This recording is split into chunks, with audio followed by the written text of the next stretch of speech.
বিদ্যুতের ট্যারিফ বৃদ্ধির পর সারা দেশের মতো পাহাড়ি জনপদ খাগড়াছড়িতেও প্রিপেইড মিটার রিচার্জে বেড়েছে গ্রাহক ভোগান্তি, যাকে পদ্ধতিগত সমস্যা বলছে বিদ্যুৎ বিভাগ। বিস্তারিত জানাচ্ছেন নুরুস্সাফা মানিক। খাগড়াছড়িতে সারা দেশের মতো বিদ্যুতের যারা প্রিপেড মিটার গ্রাহকরা রয়েছে তাদের কিন্তু বিদ্যুতের মিটার রিচার্জ করতে গিয়ে তারা কিন্তু এক ধরনের ভোগান্তিতে পড়েছে। তারা যখন রিচার্জ করছেন তখন হচ্ছে বিভিন্ন মোবাইল যে ব্যাংকিং সার্ভিস অ্যাপসগুলো রয়েছে সেই সব অ্যাপস থেকে যখন তারা টাকা রিচার্জ করছে মিটারের মধ্যে, সেখানে গিয়ে কিন্তু তারা অনেকে কোড পাচ্ছে না, কিংবা অনেকে কোড পেলেও কিন্তু একটা লম্বা দীর্ঘসূত্রতার একটি কোড পাচ্ছেন, যেটা তারা রিসার্চ করতে গিয়ে মিটারে তারা কিন্তু অনেকটা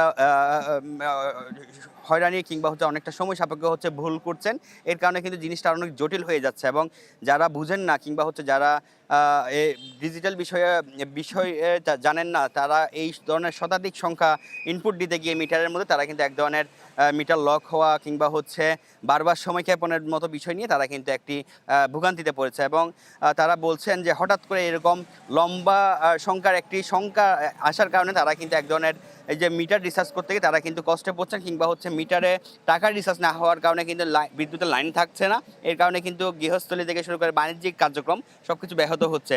আমরা এই বিষয়ে কথা বলেছি খাগড়াছড়ি বিদ্যুৎ বিভাগের যিনি প্রকৌশলী রয়েছেন, নির্বাহী প্রকৌশলী, তার সাথে তিনি বলেছেন এটি সারা দেশেই চলছে, যেহেতু বিদ্যুতের নতুন করে ট্যারিফ সংযোজন হয়েছে। সেই সংযোজনের কারণে কিন্তু কিছুটা সময় এভাবে যাবে, কিন্তু কয়েক মাসের মধ্যে সেটি সমাধান হয়ে যাবে বলে তিনি কিন্তু আমাদেরকে নিশ্চিত করেছে।